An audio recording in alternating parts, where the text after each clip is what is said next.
भावाय भावाय सर्वभावांतरच्छिदे मैं करता हूँ कर्म का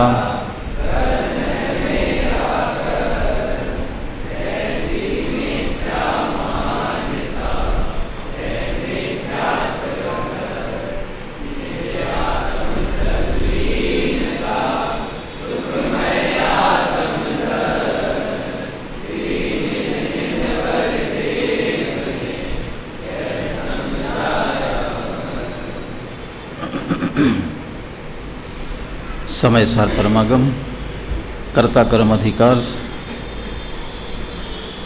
76 से 79 गाथा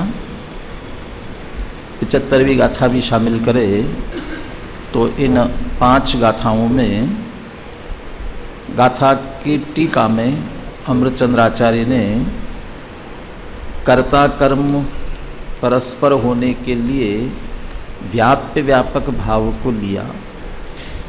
जहाँ व्याप्य व्यापक हो वहीं कर्ता कर्मपना होता है। इन गाथाओं की टीका पूर्ण करते हुए 50वां कलश लिखा। कलश अपन पढ़ चुके थे, कलश से चर्चा अपन ने की थी। इस कलश के भाव का रिवीजन करने के लिए अनुशीलन में 74 पेज पर नीचे तात्पर्य पढ़ता हूँ, फिर अपन कलश और पद्यानुवाद दोहराएंगे। तात्पर्य यह है कि स्व पर को जानने वाला ज्ञानी जीव और स्व पर नहीं जानने वाला पुद्गल दोनों ही अपने अपने परिणामों में प्रवर्तित होते हैं, अपनी अपनी परिणति के कर्ता धर्ता हैं। उनमें परस्पर सदा ही रहने वाला अत्यंत भेद है। इस कारण उनमें व्याप्य व्यापक भाव का किसी भी रूप में बनना संभव नहीं है। व्याप्य व्यापक बनना संभव नहीं, ये मेरे ख्याल से पिछले कलश के पद्यानुवाद में शब्द आए हैं।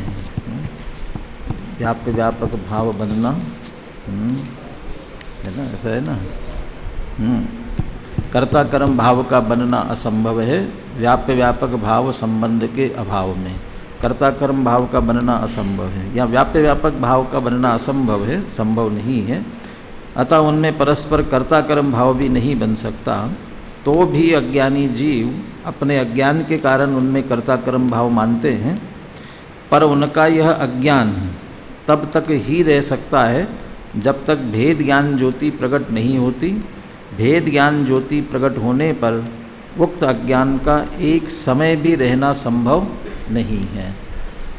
अब बोलिए, ये भाव ख्याल में लेते हुए 50वां कलश पद्यानुवाद के साथ, कलश में से कोई शब्द समझ में नहीं आया हो तो आप पूछ सकेंगे। बोलिए।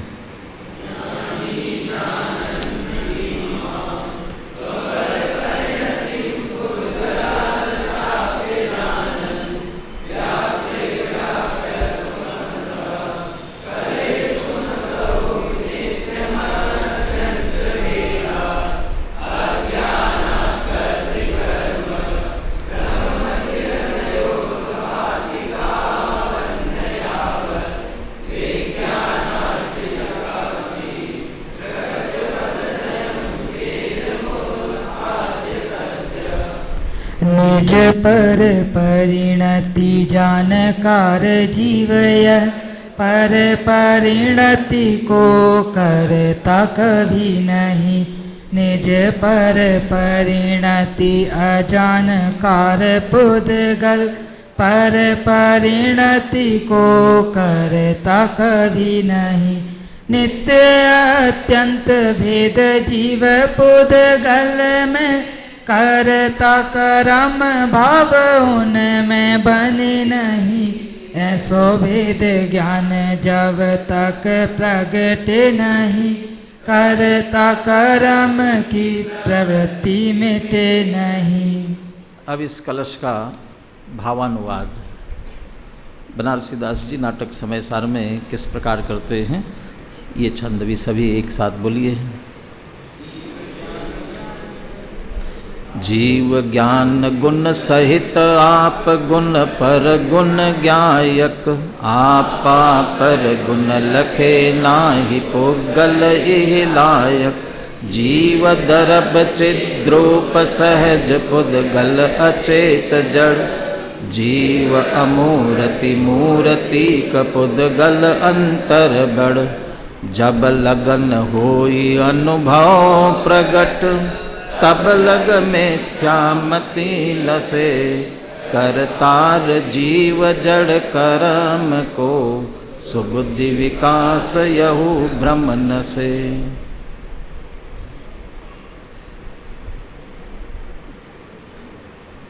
नित्यम अत्यंत भेदात, ये जो बात ली गई थी, नित्यम अत्यंत भेदात, दोनों में भेद है, परस्पर अत्यंत भिन्नता है, जिसे यहाँ भाव अनुवाद करते हुए लिखा अंतर बड़, दोनों में बड़ा अंतर है।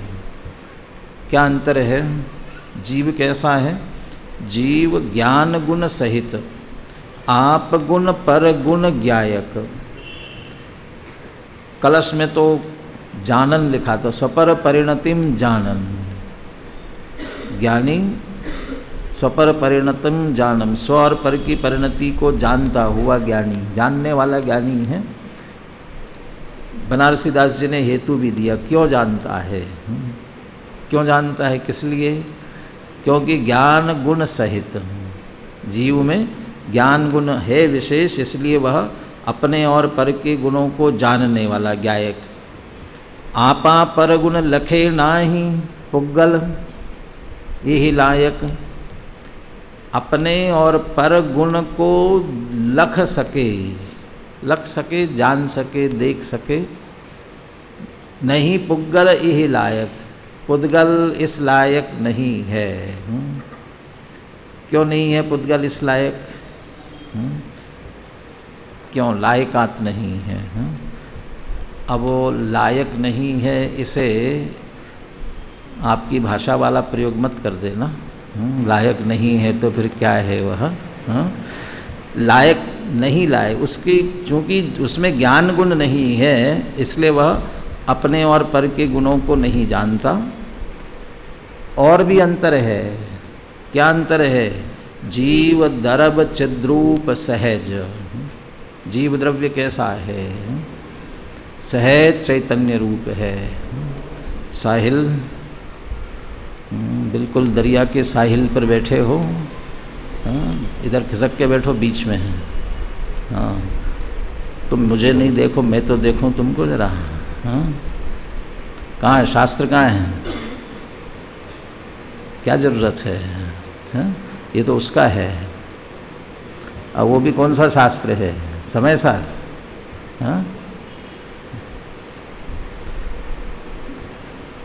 अपने आप अनुशीलन लेके बैठना। सुबह भी चर्चा हुई थी, बनारस दास जी का छंद पढ़ना है इसमें से, और किन किन के पास नहीं है।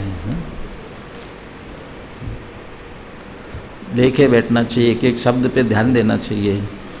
जीव द्रव्य कैसा है? चिद्रूप सहज, सहज चिद्रूप, किसी दूसरे के कारण से उसका चैतन्यपना नहीं है, सब स्वभाव से ही सहज चिद्रूप। पुद्गल अचेत जड़, और पुद्गल कैसा? अचेतन है, जड़ है। जीव अमूर्ति मूर्ति का पुद्गल, जो कितने सारे अंतर खड़े कर दिए। इसलिए कहते हैं अंतर बड़ा अंतर है। कहाँ सुमेल करे? फिर भी सुमेल करना हो तो हो सकता है कि नहीं?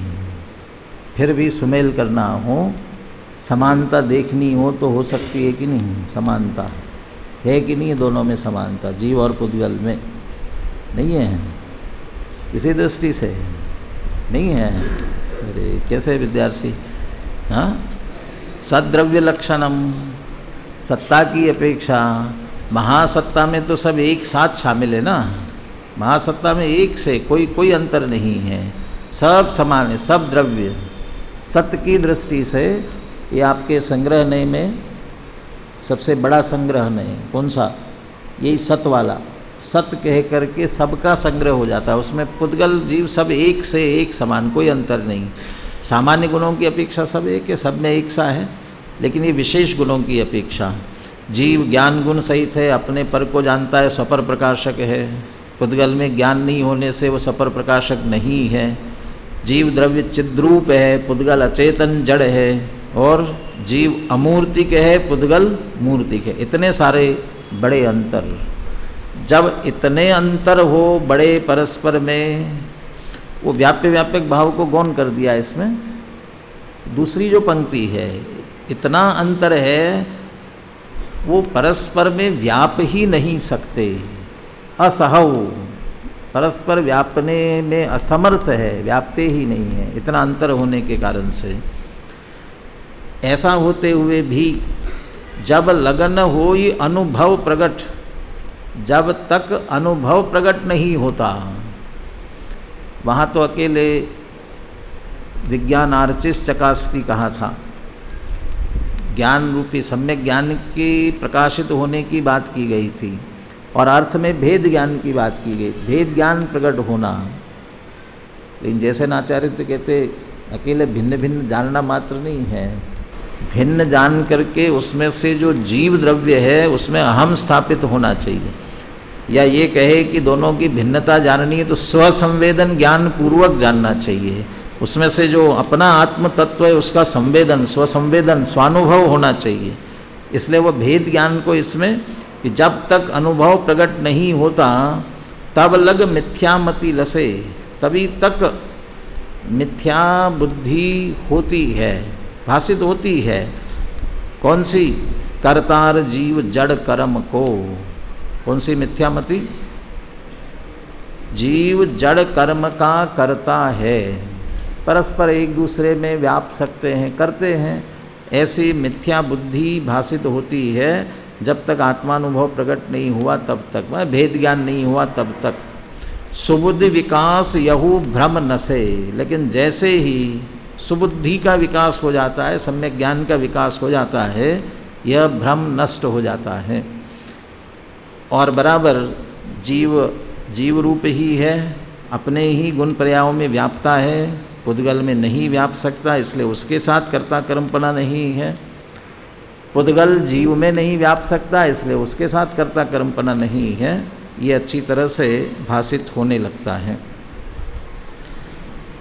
लय भी आपको ख्याल में आ गई है, अर्थ भी ख्याल में आया। एक बार और भाव भाषणा पूर्वक बोलने का प्रयास कीजिए, बोलिए।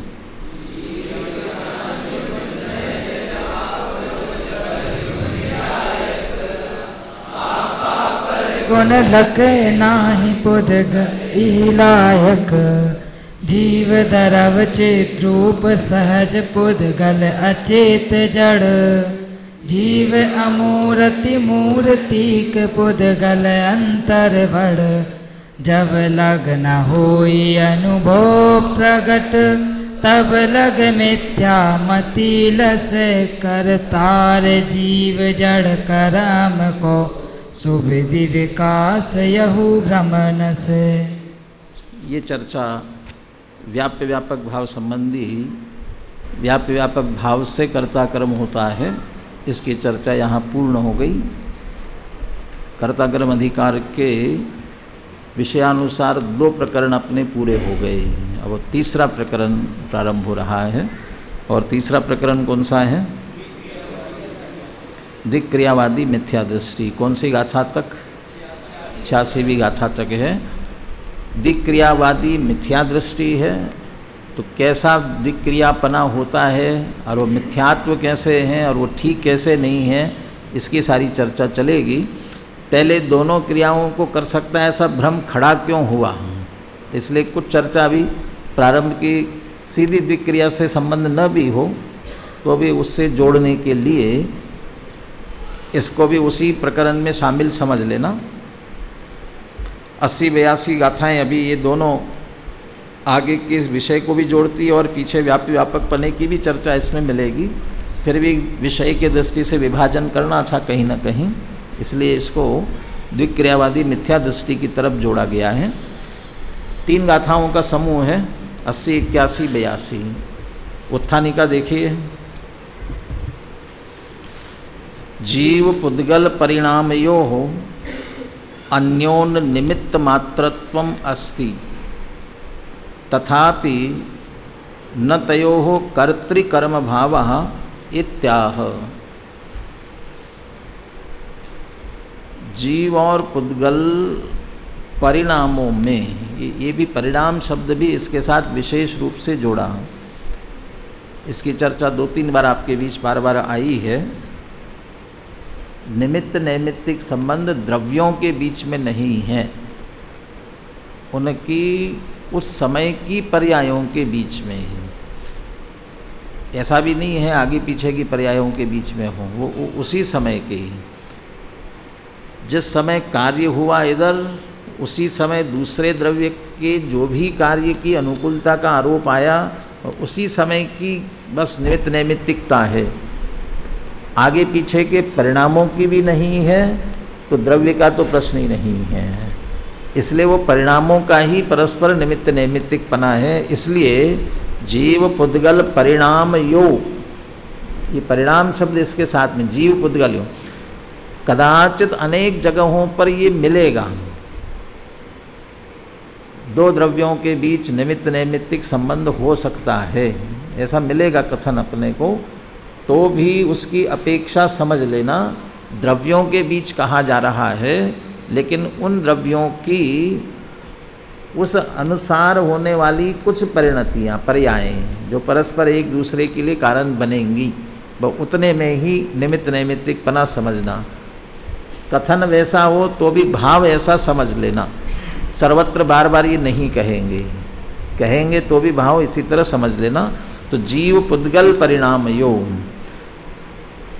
अन्योन्य निमित्त मात्रत्वम अस्ति। अन्योन्य का मतलब क्या होता है? अन्योन्य माने अन्य अन्य, अन्य अन्य माने भिन्न भिन्न। क्या हो? परस्पर, परस्पर माने एक दूसरे, एक दूसरे में कैसे होंगे? अच्छा, इसमें जीव के परिणाम और पुद्गल के परिणाम, कौन निमित्त और कौन नैमित्तिक? कौन निमित्त इसमें से, कौन नैमित्तिक? ये परस्पर, अन्योन्य माने एक दूसरे के लिए। जीव के परिणाम निमित्त हो और पुद्गल का परिणाम नैमित्तिक हो। पुद्गल का परिणाम निमित्त हो और जीव के परिणाम नैमित्तिक हो। ऐसा दुतरफा, दोनों तरफ निमित्त नैमित्तिक संबंध होता है। ऐसा परस्पर में एक तरह से समझ लीजिए, अमृतचंद्र आचार्य संक्षेप में बहुत सारी बातें कह रहे हैं। जीव पुद्गल परिणाम यो कह करके द्रव्यों के बीच नहीं है, पर्यायों में होता है, ये कह दिया। अन्योन्य कह करके दोनों एक दूसरे के निमित्त बनते हैं, ये कह दिया। और साथ में निमित्त मात्रत्वम अस्ति, निमित्त मात्र है। मात्र कह करके क्या कह दिया? मात्र, मात्र कब लगाते हैं?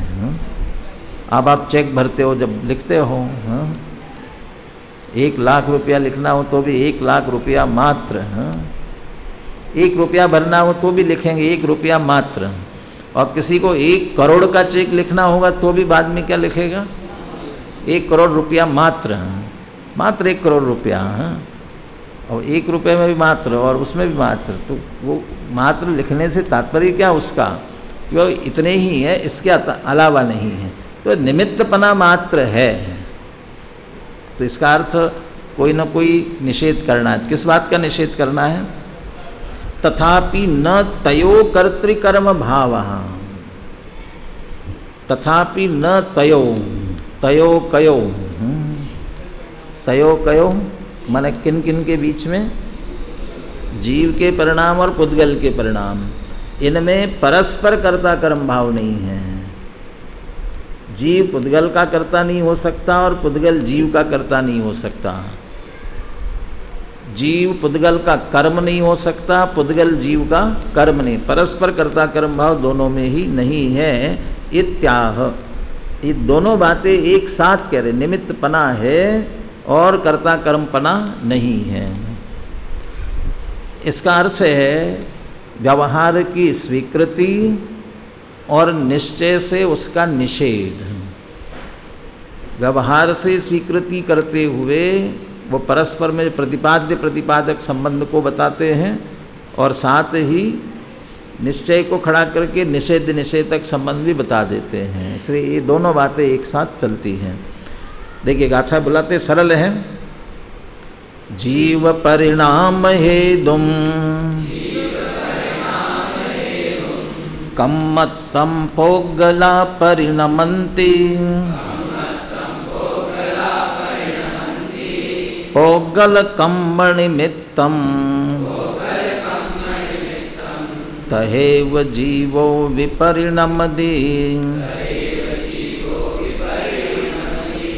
नविकौवदिकम्म गुणे जीवो कम्मं तहेव जीवगुणे अर्णोन्न निमित्तेन दु परिणामं जानदोऽहंपि एदेन कारणेन दु कत्ता आदासेन भावेन पोगल कम्म कदाणम न दुकत्ता सव्भावाणम।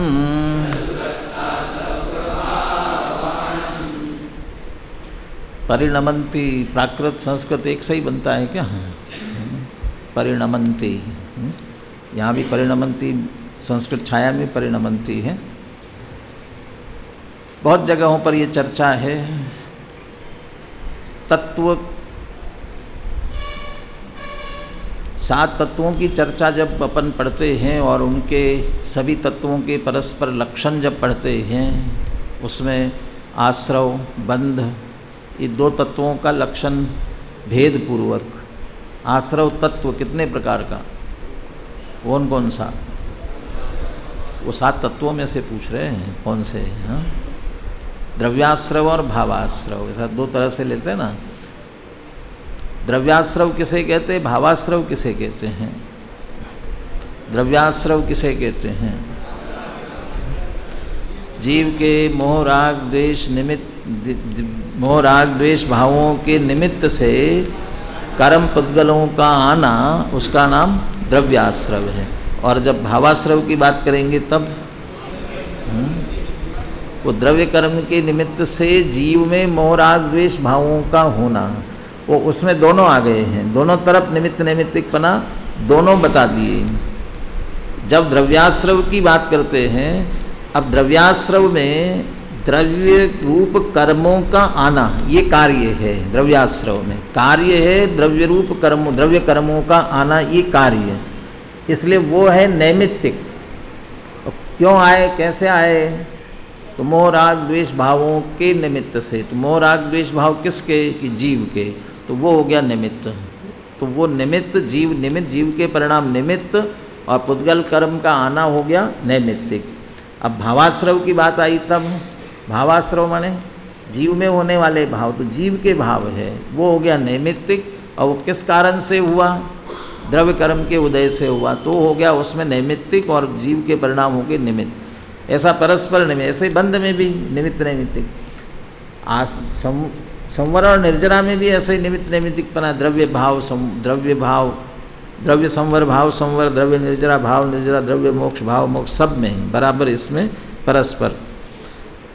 जीव परिणाम हेतुम कम्मत्तम पोगला परिणमन्ति।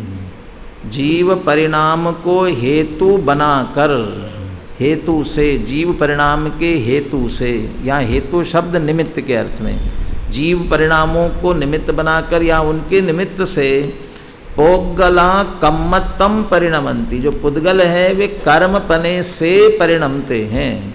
पुद्गल में क्या परिवर्तन हुआ, क्या कार्य हुआ? कि पहले सामान्य पुद्गल था, पुद्गल की बहुत सारी वर्गणा में से कारमान रूप वर्गणा थी, तो पुद्गल ही थी। जीव ने विकारी परिणाम किए तो वे कर्म रूप से परिणमित हुए और जीव के साथ एक क्षेत्रावास का संबंध को बंधे आकर के। तो जीव के परिणाम उसमें निमित्त बने और पुद्गल स्वयं कर्म रूप से परिणमित हुआ। स्वयं परिणमित हुआ है, उसमें परिणमने की योग्यता है, तब वह परिणमित हुआ है। यदि उसमें परिणमने की योग्यता नहीं होती तो जीव निमित्त भी नहीं बन सकता था। ये चर्चा आएगी आगे। अभी तो निमित्त नैमित्तिक बताना है। तो जीव के परिणामों को हेतु निमित्त बना करके या उनके निमित्त से पुद्गल कर्म रूप से परिणमते हैं। एक तरफ का निमित्त नैमित्तिक बना हुआ। अब अन्योन्य दूसरी तरफ भी है। पोगल कम्म निमित्तम तहेव जीवो भी परिणम दी। उसी तरह पुद्गल कर्म के निमित्त से तहे उसी प्रकार जीव भी परिणमित होता है। पुद्गल कर्म का उदय आने पर जीविका रूप से परिणमित होता है।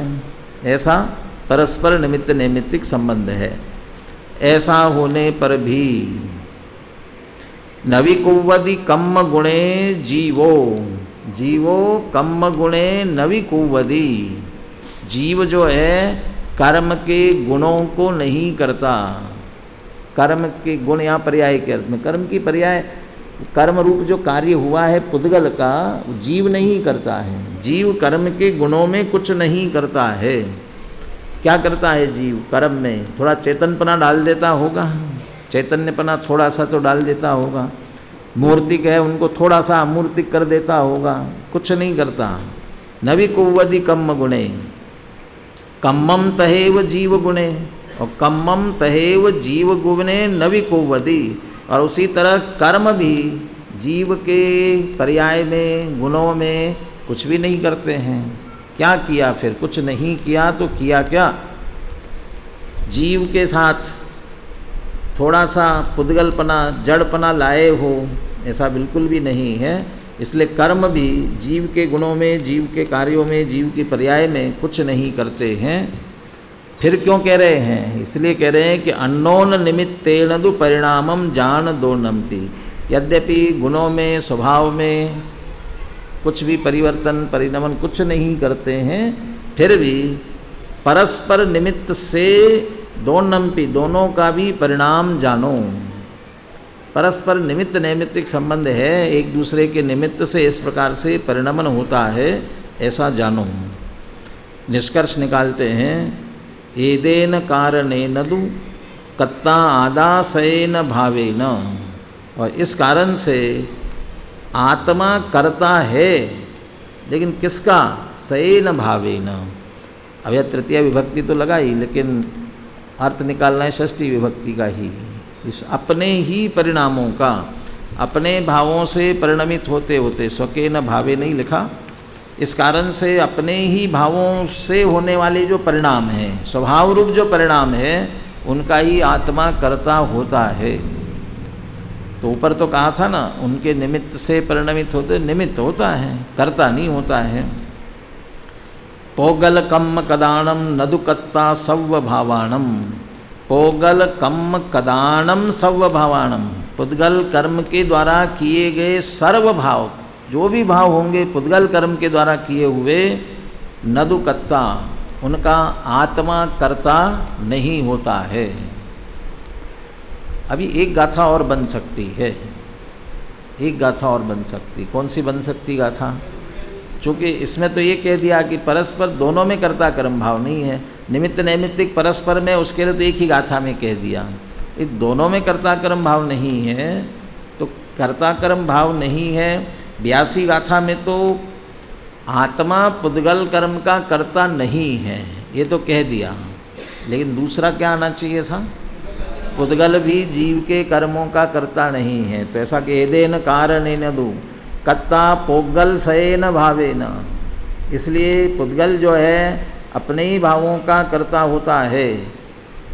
जीव कदाणम नदुकत्ता सव्व भावाणम। और जीव के द्वारा किए गए सर्वभावों का कर्ता पुद्गल नहीं होता है। ऐसा परस्पर दोनों तरफ से। अरे जीव को समझा दिया, जीव करने नहीं जाएगा तो पुद्गल तो वैसे ही करने नहीं आएगा। निमित्त नैमित्तिक संबंध में से किसको, निमित्त नैमित्तिक पने में से रुकना किसको है? अनादि काल से जीव मोह महामद पियो अनादि भूल आपको भ्रमतवादी, उस परिणाम से, राग द्वेष के परिणाम करता हुआ निरंतर कर्म बंद कर रहा है और संसार चल रहा है। जीव विकार रूप परिणमता है, कर्म आते हैं, बनते हैं, फिर वे कर्म उदय में आते हैं, जीव विकार रूप करता है और चलता रहता है। ये निमित्त नैमित्तिक संबंध चक्र चल रहा है, इसे तोड़ना है। कौन तोड़ेगा? जीव की पुद्गल। कौन तोड़ेगा? जीव को ही तोड़ना पड़ेगा। जीव निमित्त बनता है तो पुद्गल आएंगे, नहीं रुकने वाले। और पुद्गल आएंगे तो फल दिए बिना जाएंगे नहीं, तो फिर से देंगे। वे तो अपना काम करते रहेंगे। यानी उनको रोक दो, वे नहीं आए तो ऐसे ऐसे सामने दीवार पर खड़े होकर के आप कभी कभी बॉल दीवार पर मारते हो ना, जितनी तेज़ी से मारते हो क्या हो जाता है? उतनी तेज़ी से लौट कर आता है। ये बॉल लौट करके क्यों आती? नहीं आना चाहिए, और फिर से ज़ोर से फेंक देते हो, क्यों आ रही मेरी तरफ से, और फिर मारते हो तो फिर तेज़ी से आती हैं। आपके बॉल रुकना चाहिए तुमको, नहीं रुकोगी तो ठीक नहीं है। क्या उपाय है? तो मत फेंको ना, नहीं फेंकोगे तो क्या होगा? अपने आप रुकने वाली है। वो झगड़े के संबंध में एक दोहा याद आया। झगड़ा क्यों बढ़ता जाता है? वो गाली देते हैं ना, एक गाली देता है तो सामने वाला क्या करता है? तो उसके लिए किसी ने ऐसा दोहा लिखा, गाली आवत एक है, जावत होत अनेक, और आवे सो जावे नहीं, रही एक ही एक। आवत एक है, वहाँ से एक गाली आई। अब आप चाहते हो कि वहाँ से फिर से गालियाँ नहीं आनी चाहिए, तो क्या उपाय है? लौट के मत दो। नहीं नहीं, उसने एक दिया है तो हम भी एक तो देंगे ही ना। तो आवत एक है, आते समय तो एक थी, और जावत यदि गई ना तो तुम्हारी तरफ से भी एक ही गई, लेकिन कि फिर एक नहीं रहती है। वो जावत हो तो अनेक, फिर अनेक कैसे हो गई? कि उसने दी, फिर मैंने दी, फिर उसने दी, फिर मैंने दी। वो कोई फिर कहाँ सिलसिला रुकेगा? कौन रोकेगा? सब समझाने वाले आकर के समझा, तुम चुप हो जाओ ना। अब वो यदि हमें समझा रहे हो, हम क्या कहते हैं? मुझे समझाते, उसको समझाओ ना। अरे वो ना समझ है, तुम तो समझो। नहीं नहीं, जब तक वो नहीं माने तब तक मैं भी नहीं मानूंगा। तो चलता रहता है। तुम्हें रोकना है, उसे नहीं रोकना, तुम्हें रोकना है, क्या उपाय है? आप इसलिए नहीं जाएगा, अपने आप रुक जाएगा। कर्म का उदय आया, जरूरी है कि तुम रिएक्ट करो उसके लिए, बराबर उसकी प्रतिक्रिया दो ही दो, जरूरी है। नहीं दो, उसके अनुसार परिणमित नहीं हो, क्या उपाय उसके अनुसार नहीं परिणमने का? एक ही उपाय है, अपने में जमे रहो, अपने में नमना सीखो। नमना, नमः समय सारा है उसमें ना, वो समय सार में नमना, झुकना अपने में। ये मान कषाय के लिए भी कहते हैं ना, बाढ़ में बड़े बड़े जो दरख्त जो बिल्कुल तने रहते हैं, वे तो क्या हो जाते हैं? उखड़ जाते हैं और बह जाते हैं।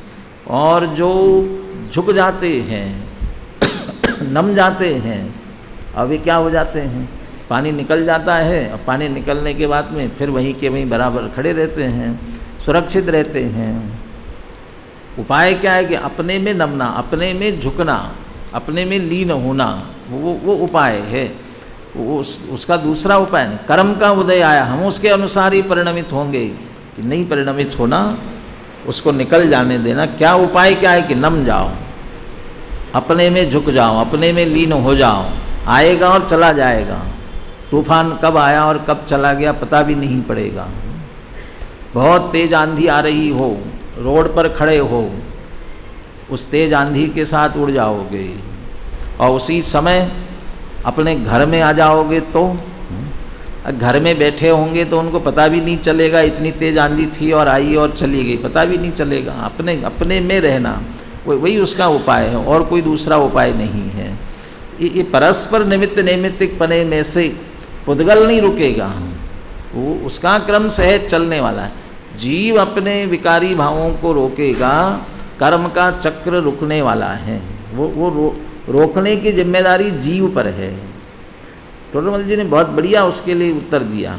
ये प्रश्न किया टोडरमल जी से कि ये तो क्रम ऐसे ही चल रहा है, उदय आता है, विकार होता है, विकार होने पर फिर से कर्म बनते हैं, फिर उदय में आते हैं, ये तो ऐसे ही चल रहा है। द्रव्य कर्म से भाव कर्म, भाव कर्म से द्रव्य कर्म, ऐसे ही चल रहा है। जीव उसमें से निकले कैसे? बहुत अच्छा दृष्टांत सहित उत्तर दिया। नदी के प्रवाह में पड़ा हुआ जीव व्यक्ति बाहर निकल सकता है कि नहीं निकल सकता? कि निकल सकता है। कि कब निकल सकता है? को प्रवाह जो है तीव्र मंद होता रहता है।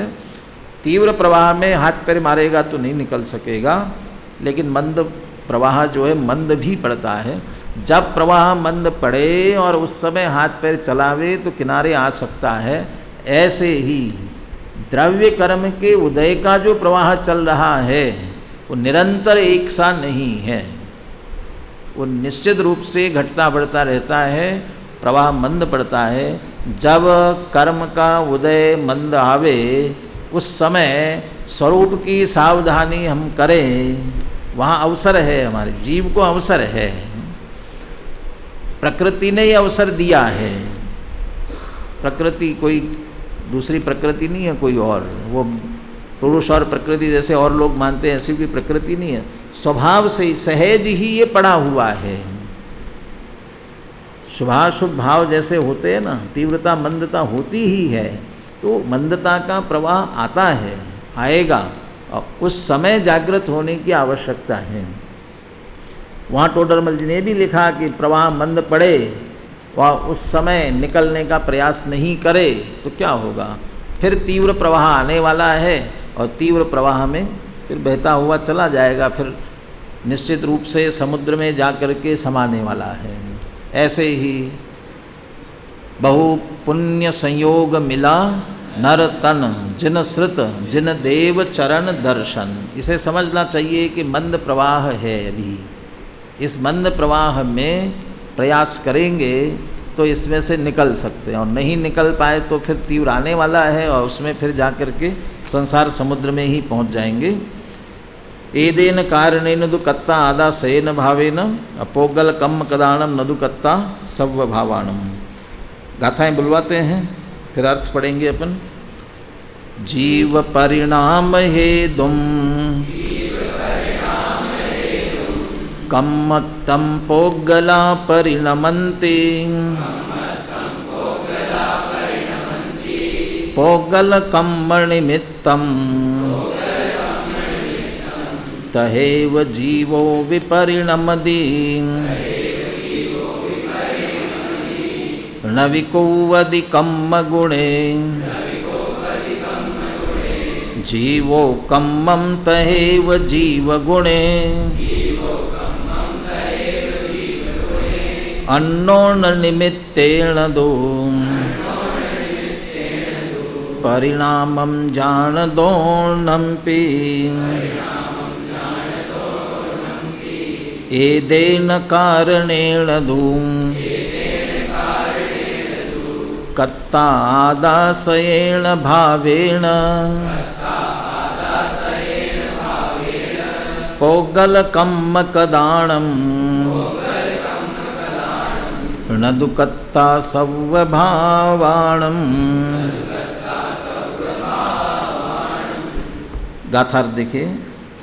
जीव के परिणामों का निमित्त पाकर पुद्गल, इसको स्पष्ट करने के लिए ब्रैकेट में लिख दिया कार्मान वर्गणाएँ। वो पुद्गल की कार्मान वर्गणाएँ कर्मरूप परिणमित होती हैं, तथा जीव भी पौद्गलिक कर्मों के निमित्त से परिणमन करता है।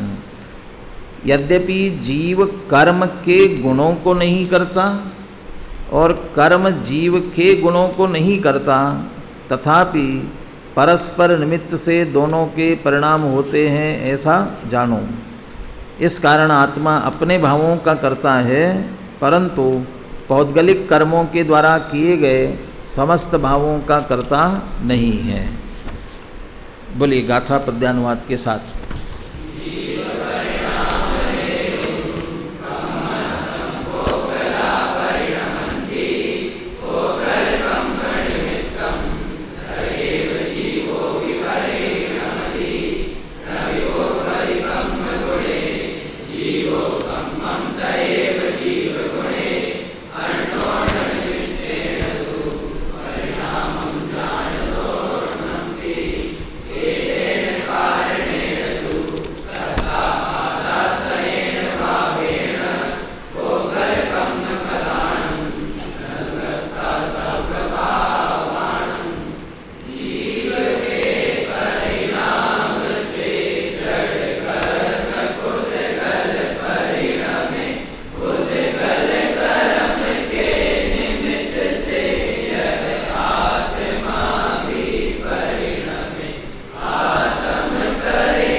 3 गाथाएँ हैं, लेकिन टीका 3 गाथाओं की अपेक्षा बहुत छोटी सी है, और आगे 83 गाथा एक ही गाथा है, लेकिन उसकी टीका इससे भी बड़ी है, 3 गाथाओं से भी बड़ी। तो उसमें जितना सामान्य वर्णन चर्चा करनी थी उतनी ही बात की है, सरल है। इसलिए कल ये टीका और अगली गाथा 83 गाथा भी प्रारंभ हो जाएगी। जो भी अनुशीलन साथ साथ पढ़ रहे हों वे पढ़ते चले, 83 गाथा तक पहुँचेंगे। कल सुबह तो गोष्ठी होगी, सुबह तो स्वाध्याय नहीं, मैंने समय सार की चर्चा नहीं चलेगी, तो शाम को इसी समय 83 गाथा तक पहुँच जाएंगे। सहजानंदी शुद्ध